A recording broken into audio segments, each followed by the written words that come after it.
Bismillahirrahmanirrahim. Halatu wujubil qada' ma'al insa ilal ghurub sittun.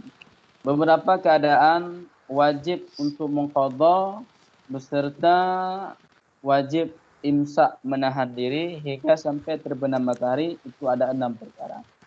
Orang yang puasanya tidak sah, mungkin karena dia berbuka puasa dengan sengaja dan sebagainya, ini ada 6 keadaan yang mana mereka wajib untuk mengqadha puasa mereka nanti selepas Ramadan, dan juga mereka wajib imsak, menahan diri tak makan. Yang pertama yaitu ala muta'ammidin bi fitrihi, di atas orang yang sengaja dengan berbukanya puasa. Orang sengaja berbuka puasa. Nah, sekarang pukul sampai dia dah minum. Walaupun dia sudah berbuka puasa, dia tak boleh untuk melanjutkan makan minum sampai petang hari. Macam mana juga? Walaupun dia berbuka puasa dengan kesengajaan, tetap wajib terhadap dia untuk imsak, menahan diri dia sampai terbenam matahari. Mungkin kerana dia tak tahan, dah berat sekali, haus, lapar, tak sanggup lagi sehingga dia minum. Walaupun dia sudah minum, tak boleh dia melanjutkan makan minum sampai terbenam matahari. Dia wajib untuk imsak, menahan diri dia sebagaimana orang lain yang berpuasa. Kemudian yang kedua, ala tarikin niyah lailan walau sahwan. Di atas orang yang meninggalkan niat. Ala atas tariki, orang meninggalkan niat. Tariki isim fa'il. Taraka, turku, tarkan, bahwa tarikun. Di atas orang yang meninggalkan niat lailan pada waktu malam, walau ada dia itu sahwan, lupa. Walaupun lupa. Orang yang malamnya itu dia tak berniat, tak niat puasa, walaupun sebab lupa dia, tak ingat. Esok harinya dia tak boleh makan minum. Esok harinya dia tetap wajib imsak. Tetap wajib berpuasa. Puasa secara bahasa saja, bukan hakikat. Jadi tak boleh makan minum, tak boleh melaksanakan perkara-perkara yang dapat membatalkan puasa. Jadi puasa dia sah ke tak? Puasa dia tidak sah. Lalu bagaimana? Nanti dia wajib qadha. Maka hati-hati, kita niat itu kena betul-betul kita jaga. Usahakan jangan sampai lupa. Kalau boleh, lepas berbuka itu kita niat terus. Kita tulis dekat rumah, dekat papan tulis ataupun dekat telefon kita sebagai pengingat, supaya tidak lupa niat di waktu malam. Kalau lupa niat di waktu malam, maka kewajiban kita menjadi 2. Yang pertama adalah kewajiban untuk imsak di siang harinya, yakni tak boleh makan minum. Nanti selepas Ramadan kita wajib pula untuk mengqadha puasa itu. Jadi 2 kali berat. Kemudian yang ketiga adalah ala man tahassahara dhannan baqa'al laili fabana khilafuh. Yaitu di atas orang yang makan sahur, tasahara, yang bersahur dia, dhannan dia menyangka, hal keadaan dia itu menyangka akan kekal malam. Fabana khilafuh. Kan nyatalah sebaliknya. Ya. Orang dia bangun pukul 6 bangun. Pukul 6:05 bangun. Dah masuk waktu subuh. Dia ingat masih lagi malam. Dia ingat belum terbit fajar. Dia ingat belum terbit fajar. Terus dia makan sahur. Ternyata sudah terbit fajar. Maka orang ini puasa yang tidak sah dan dia tetap wajib untuk imsak, dan nanti selepas Ramadan dia wajib untuk mengqadha puasanya. Ya. Yang keempat, saya ulangi lagi, yaitu orang yang dia berbuka puasa ataupun dia puasanya tidak sah dikarenakan dia bersahur yang mana dia menyangka, dia ingat masih malam. Ternyata selepas dia bersahur sudah siang, sudah terbit fajar. Maka puasanya tidak sah. Kalau puasanya tidak sah, dia tetap wajib untuk imsak, menahan diri dia untuk tidak makan minum, dan selepas Ramadan nanti dia juga wajib untuk mengqadha puasa dia tersebut. Dah 4 sudah. Tinggal 2 lagi. Betul ke? Tadi nomor 3, yang mantap salah nomor 3. Kemudian nomor 4, tadi nomor 3, nomor 4 adalah ala man aftara banat al-ghuruba fabana khilafu. Di atas orang yang berbuka puasa dalam keadaan dia menyangka akan terbenam. Ya. Tengok hari mendung, hujan. Di rumah pun tak ada jam. Lepas tu dia ingat sudah terbenam matahari. Dia ingat sudah masuk waktu maghrib. Dia ingat sudah masuk waktu maghrib, sudah terbenam matahari. Maka dia pun berbuka puasa. Dia berbuka puasa. Fabana khilafu, maka nyatalah sebaliknya. Ternyata belum lagi terbenam matahari. Jadi dia ingat sudah terbenam matahari. Terus dia berbuka puasa. Dan pada kenyataannya ternyata belum lagi terbenam matahari. Belum lagi masuk waktu maghrib. Maka orang ini pun wajib imsak sampai telah terbenam matahari. Dan nanti dia wajib untuk mengqadha puasa Ramadan dia tersebut. Dah, yang keempat sudah. Kemudian yang kelima, ala man bana lahu yaumu 30 Sya'ban annahu min Ramadan. Di atas orang-orang yang nyata baginya 30 Sya'ban. Di atas orang-orang yang nyata baginya daripada Ramadan. Macam hari ini kita ini berada pada hari 30 Sya'ban gitu. Maksudnya kalau digenapkan Sya'ban hari ini 30. Sebab semalam itu 29 Sya'ban. Hari ini kalau digenapkan 30. Tetapi dikarenakan sudah nampak hilal Ramadan, ini terhitunglah 1 Ramadan. Ada seseorang dia menyangka hari ini 30 Sya'ban. Dia sangka hari ini 30 Sya'ban. Ternyata sudah masuk 1 Ramadan. Maka orang ini pun wajib untuk imsak dan dia nanti wajib untuk mengqadha puasanya. Jadi kalau kita di Malaysia ini, alhamdulillah mayoritinya semua hari ini berpuasa. Kalau di Aceh tidak, hari ini ada yang belum berpuasa. Aceh selalu macam tu. Dia kadang-kadang ada yang sudah puasa, ada yang belum. Nanti yang susahnya waktu raya. Waktu raya itu ada yang sudah raya, ada yang belum. Yang susahnya lagi satu kampung. Satu kampung ada yang sudah raya, ada yang belum. Yang lebih parah lagi satu rumah. Satu rumah ada yang masih berpuasa, ada yang sudah raya. Macam mana kita nak buat satu rahmi? Sekarang sudah lagi di Aceh, saya dapat khabar di sana ada yang berpuasa, ada yang belum berpuasa hari ini. Sebab kalau hilal belum nampak di Aceh. Hilal tak nampak di Aceh, tapi hilal nampak di daerah bukan Aceh. Jadi kalau dari Menteri Agama, kalau ikut kerajaan, ikut pemerintahan, ini sudah puasa. Tapi ada sebagian ulama tak ikut kepada kerajaan, tidak ikut kepada pemerintah, sehingga sebagian ulama berpendapat sekarang masih 30 Sya'ban. Sebab belum ditengok hilal Ramadan. Dia ada sebagian berpuasa, ada sebagian belum. Itu khilafiyah lah. Kemudian yang keenam, orang-orang yang wajib imsak menahan diri dan juga wajib untuk mengqadha puasa dia tersebut. Yaitu ala man sabaqahu ma'un ghairu masyru' ghairu ma'murun bih min madmadah aw istinsya' aw muslim. Yaitu di atas orang yang terlanjur akannya oleh air yang tidak disyariatkan, yakni tidak diperintahkan dengannya daripada berkumur atau istinsya' maupun mandi. Seorang mandi petang hari, mandi macam biasalah, bukan mandi wajib, bukan mandi yang disyariatkan, bukan berwudu, sehingga terlanjur masuk air ke dalam mulut dia tanpa kesengajaan. Masuk air dalam hidung dia tiada kesengajaan.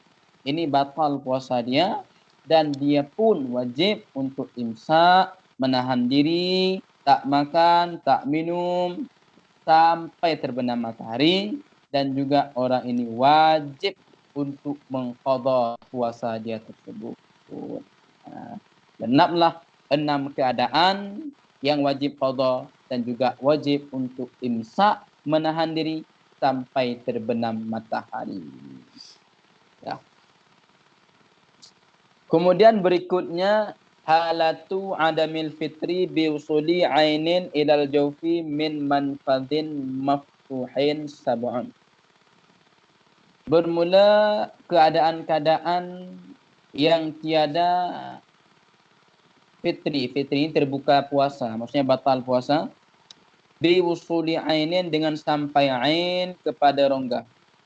Daripada lubang yang terbuka. Itu 7.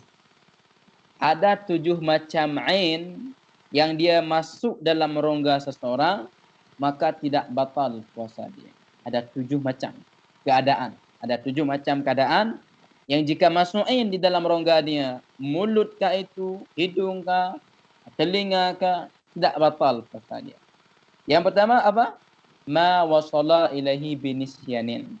Sesuatu yang sampai dianya sesuatu kepadanya seseorang dengan sebab lupa. Terlupa sehingga masuklah ain ke dalam mulut dia. Tak ingat dia kalau dia lagi berpuasa, sedang berpuasa. Tak ingat dia kalau dia berada dalam bulan Ramadan. Sehingga dia makan, dia minum, ataupun dia masukkan sesuatu dalam rongga dia, ini tidak membatalkan puasa. Puasa dia sah. Yang kedua, ma wasala ilaihi minal jahli bi fitrih wa kanal jahil mimman yu'daru bi jahdi. Sesuatu yang sampai kepadanya rongga beserta jahil dengan batalnya puasa ataupun dengan terbukanya puasa. Ada seseorang tak tahu dia kalau masuk sesuatu ain ke dalam rongga dapat membatalkan puasa, dia tak tahu. Nah, kalau ternyata dia pun makan makanan ataupun dia masukkan ain ke dalam rongga dia, ini tak batal puasa dia. Sebab apa? Sebab dia jahil. Maka senang jadi orang jahil. Yang jahil macam mana? Bukan macam kita. Memang yu'daru bijahlihi, daripada orang-orang yang diuzurkan dengan kejahilannya. Jahil ma'zur.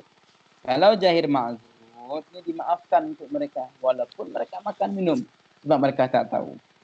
Siapa jahir ma'zur? Ini ada 2. Jahir ma'zur, jahir yang diuzurkan, jahil yang dimaafkan ada 2. Yang pertama adalah orang yang baru masuk Islam.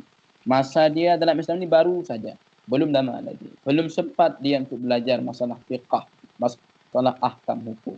Yang kedua adalah jahil, dia jauh daripada ulama. Dia tinggal di satu tempat, tak mungkin untuk belajar. Ulamanya tak ada di situ. Itu dimaafkan. Jadi kalau macam kita, madrasah banyak, ustaz banyak, ulama banyak, di surau-surau ada pengajian, ini tidak dikategorikan di dalam jahil maksud. Ma wasala ilaihi ma'al ikrah ma'atafuri syurutul ikrah. Yang ketiga adalah sesuatu yang sampai kepadanya rongga, beserta dipaksa dan juga beserta mencukupi syarat-syarat paksaan. Nah, masuk ain ke dalam rongga, tetapi masuk ain itu sebab dipaksa oleh orang lain dan cukup syarat. Di antaranya adalah yang memaksa itu lebih kuat daripada dia.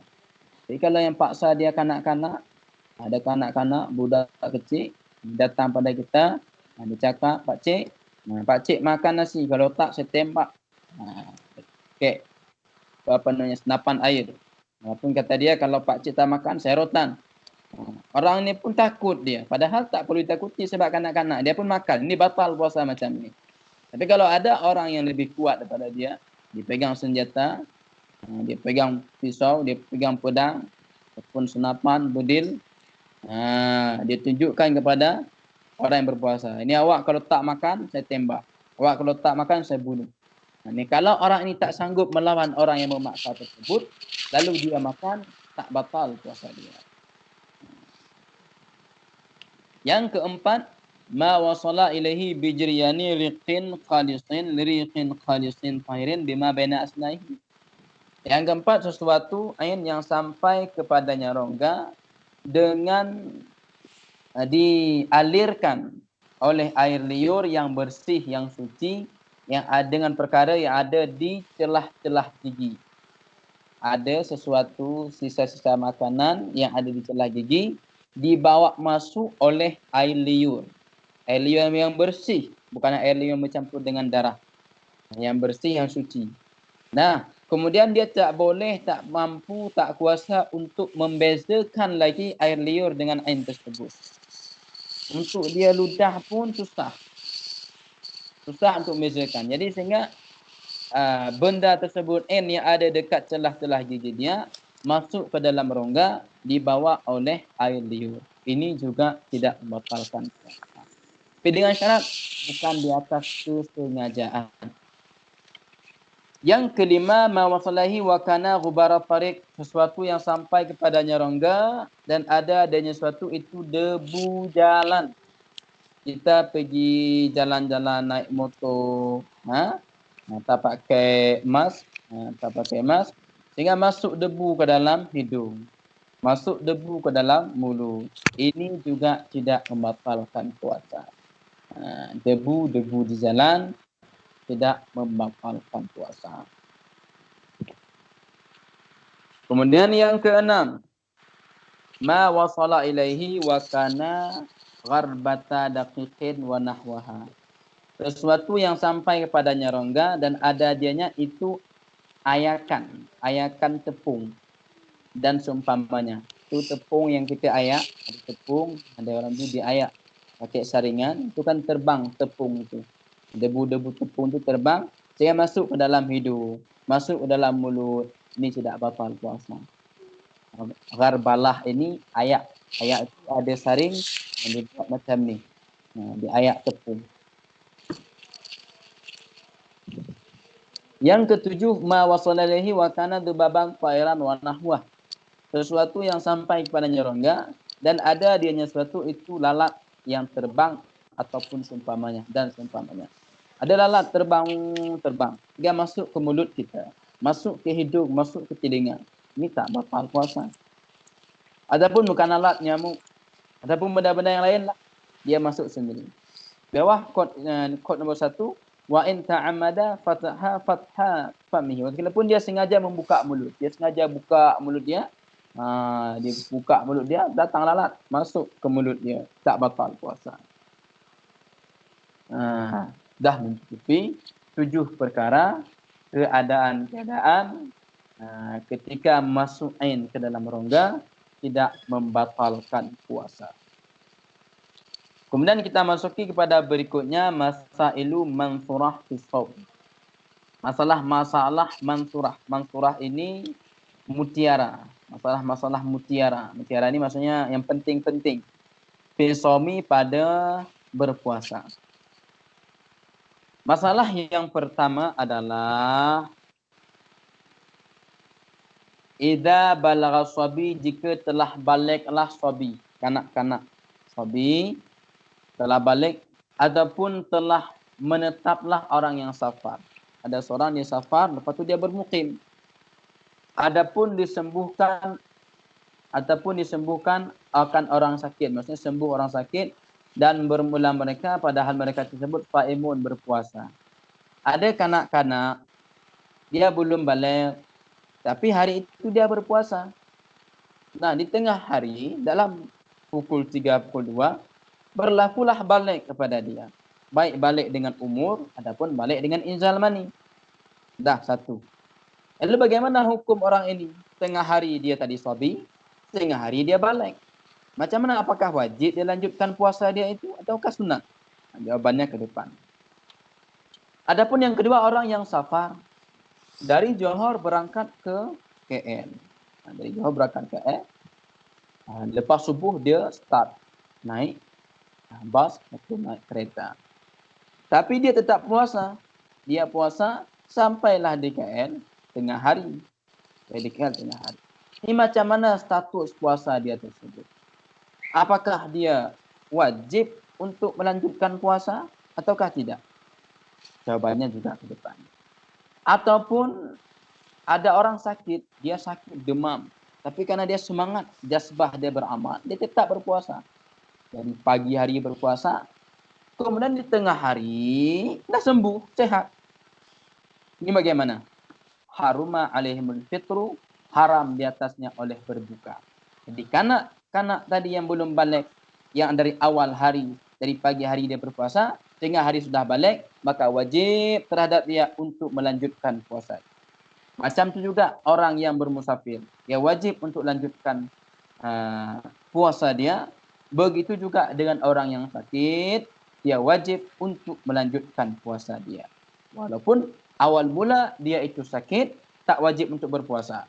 Walaupun awal mula dia itu musafir, tak wajib untuk berpuasa. Walaupun awal mula dia itu sabi, tak wajib berpuasa. Tetapi dikarenakan di pertengahan siang, di pertengahan hari, sudah berubah status dari sabi kepada balik, dari musafir kepada mukim, daripada sakit kepada sehat, maka berubah pula hukum dari tidak wajib kepada wajib.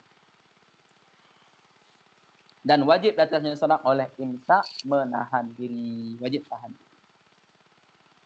Kemudian yang kedua, idza tahuratil haidu wan nufasa. Jika telah sucilah perempuan yang berhaid dan yang bernifas. Ada perempuan, dia sudah suci daripada haid pun daripada nifas. Adapun sembuhlah al-majnun, orang gila. Orang gila sembuh daripada sakit dia. Adapun Islamlah orang kafir pada pertengahan Ramadan. Ini saya disunatkan bagi mereka oleh imsak, menahan diri. Ada perempuan, dia suci di pertengahan hari. Suci daripada haid. Adapun suci daripada nifas. Maka kepada perempuan ini sunat terhadap dia untuk imsak.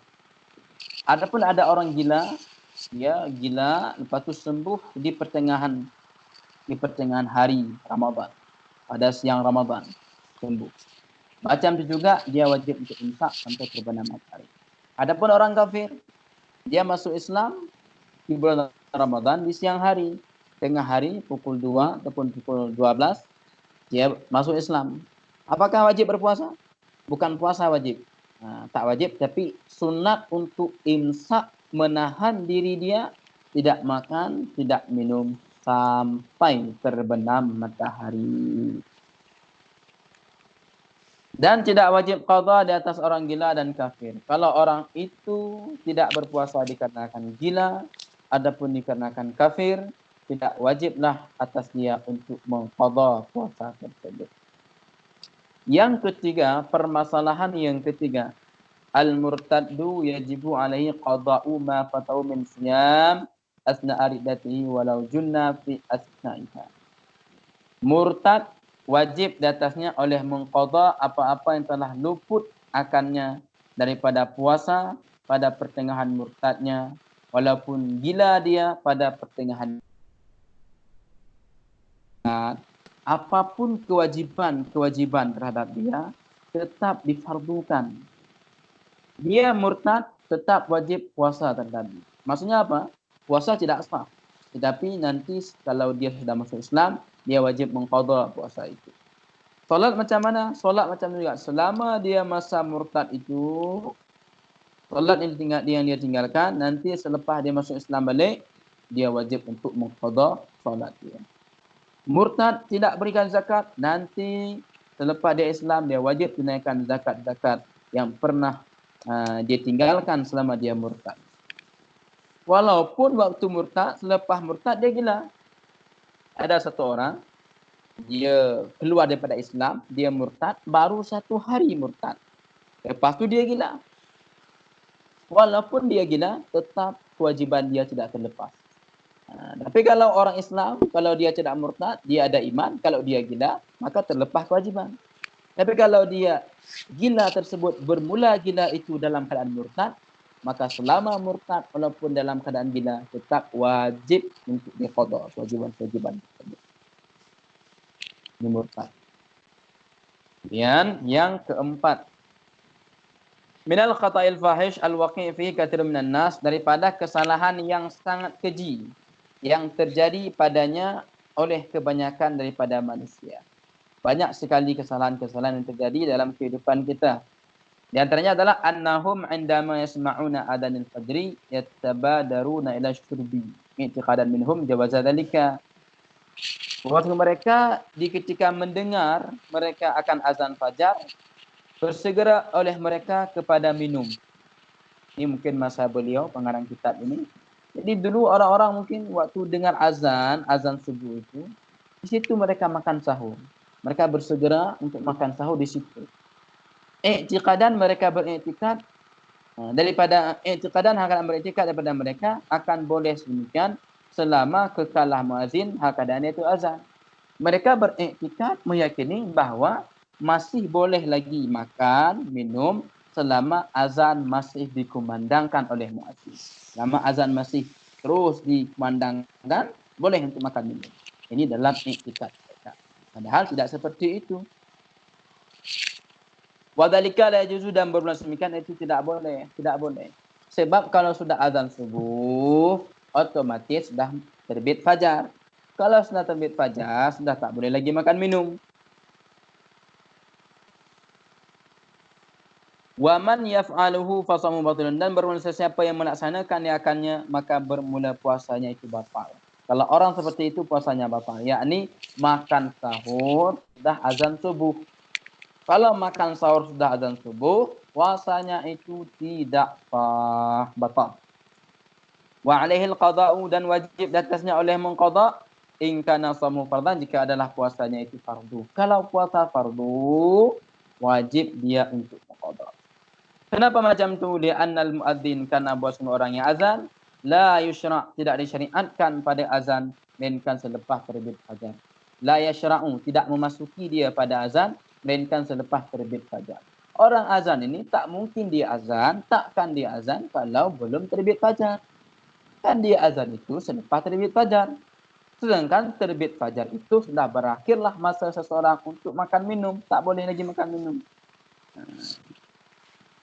Faedah syariba asna al-adhan, maka jika minum dia pada pertengahan azan, maka fayakunu qad syariba fi waqtil fajri, maka ada dia sungguh telah minum pada waktu fajar. Jadi kalau orang minum ketika muazin memandangkan azan tersebut, berarti dia minum ketika terbit fajar. Kalau minum ketika terbit fajar, pada waktu terbit fajar, ini tidak sah puasa dia, bahkan batal. Wa kullu dzalika bi sababil jahli, dan bermula demikian itu disebabkan kejahilan. Itu dikarenakan kejahilan, ketidaktahuan dia terhadap hukum ahkam fiqh. Walam yaqul bidzalika ahadun min al-a'immatil mu'tabirin, dan tiada berpendapat dengan sedemikian oleh seorang pun daripada imam-imam yang diperhitungkan muktabar. Tidak ada ulama-ulama yang muktabar yang mengatakan sah puasa seseorang yang seperti itu.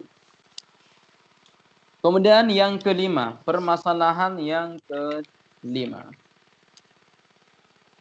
Idza mata syakhsu wa alaihi qada'u shaumin min ramadhana aw kafarah. Jika matilah seseorang dan di atasnya seorang, dan wajib di atas seorang oleh mengqada puasa daripada Ramadan ataupun kafarah. Ada seseorang dia meninggalkan puasa, sehingga dia wajib untuk mengqada. Contohlah puasa ini dia tinggalkan dalam 1 ataupun 2 hari. Dah habis waktu Ramadan, dia belum mengqada, lalu mati, meninggal. Tak sempat, belum lagi dia qada puasa yang ditinggalkan tersebut, sudah meninggal. Berarti di atas orang ini wajib, ada kewajiban untuk qada, adapun kewajiban untuk bayar fidyah. Dan sungguh mungkin daripadanya, mungkin dia mengqada dan tidak mengqada adanya. Sudah ada waktu untuk qada, tapi dia tak qada, selalu undur-undurkan. Lalu dia tunda untuk mengqada puasa. Tak sempat qada lagi, dah mati. Belum dia qada, dah meninggal. Maka macam mana hukumnya? Maka bolehlah bawa berpuasa untuknya oleh walinya. Maka wali boleh puasa untuk si mayat tersebut. Dia gantikan puasa mayat. Adapun dia keluarkan untuk setiap hari 1 mud. Adapun dia bayar kafarah, boleh juga.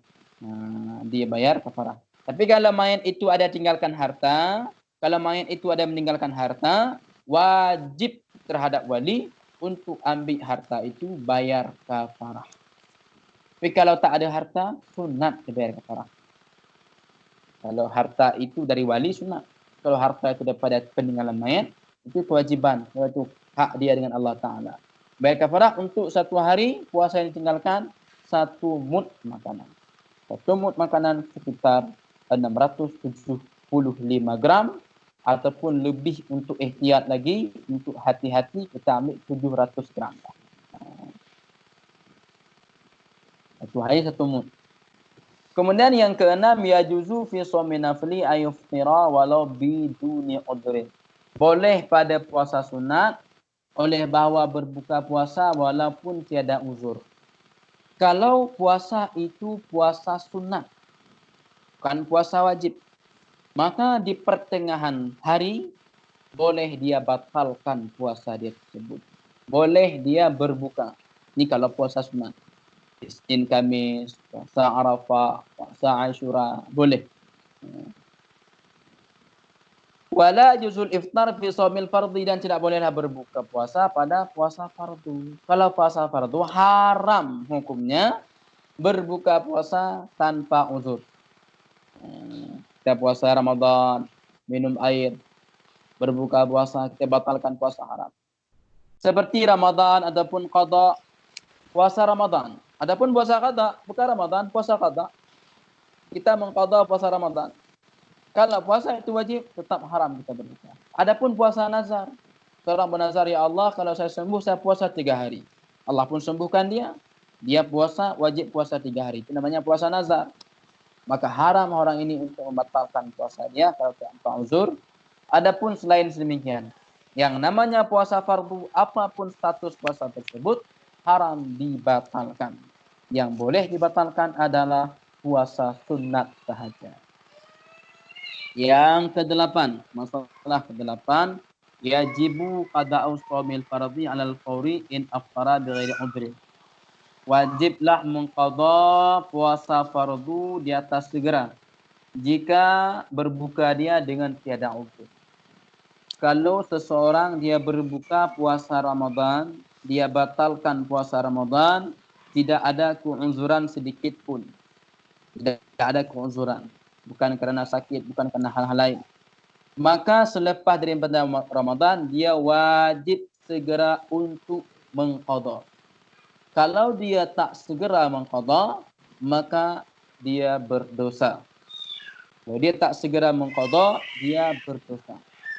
Dengan catatan, dengan garis bawah, bahawa dia berbuka puasa Ramadan itu tidak ada keuzuran. Dan wajib di atas tarakhi, in aftara bi uzrin. Dan wajib dia mengqadha di atas tarakhi. Tarakhi ini tidak segera. Boleh diundurkan tarakhi. Bila-bila masa boleh. Jika berbuka dia dengan tidak uzur, dia batalkan dengan uzur, dia batalkan puasa, dia berbuka puasa tersebut disebabkan keuzuran. Mana contoh keuzuran? Safar, seperti safar. Dia dalam perjalanan. Adapun sebab dia sakit. Adapun sebab lupa niat. Malam tak ingat niat, lupa, maka esoknya tak sah puasa. Nanti waktu mengqadanya macam mana hukum qada? Hukum qada wajib, tapi wajibnya boleh diundurkan. Boleh bila-bila masa. Last sekali yang nomor 9, idza ra'a sha'iman ya'kulu. Jika melihat dia orang yang berpuasa makan. Ada orang makan, orang berpuasa makan. Maka jika adalah zahir keadaannya itu takwa, maka disunatkan akan memberitahunya. Ada orang orang saleh, orang takwa. Kita tengok dia orang saleh, dia haji, dia sering ke surau, ya. Kemudian dia pula makan di tengah hari. Maka kita wajib untuk tanbih, bagi tahu dia. Kita maklumkan kepada dia. Mungkin dia lupa, dia makan tak ingat. Kita beritahu, tuan, kenapa tuan makan? Dah. Wa in kana dharu halihi tahawan bi amrillah wajibu tanbihu. Dan jika adalah zahir keadaannya seorang itu mengenteng-enteng, meringan-ringankan dengan perintah-perintah Allah, maka wajiblah tanbih, memberitahunya. Kalau kita tengok ada orang makan minum, dia orang Islam, tapi dia ini orang yang suka meringan-ringankan perintah Allah. Dia suka meninggalkan solat, tak pernah solat pun, kemudian fasik, maka kita wajib untuk dakwah dia, untuk bagi tahu dia bahawa puasa itu wajib, tak boleh makan minum. Inilah ada 9 perkara, masalah-masalah mutiara yang dicantumkan oleh musannif dalam kitab beliau ini. Mungkin cukup sampai di sini saja. Nanti besok ada kelas Sabtu, Ahad, lepas tu Isnin kita akan sambung pada bab i'tikaf, insya-Allah kalau tidak ada halangan. Jauh penjelasan, ada yang belum faham boleh ditanya. Tak ada? Kalau tak ada, cukup sampai di sini insya-Allah. Terima kasih.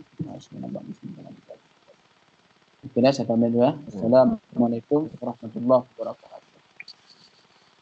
Waalaikumsalam warahmatullahi wabarakatuh. Tengku, pergi Tengku.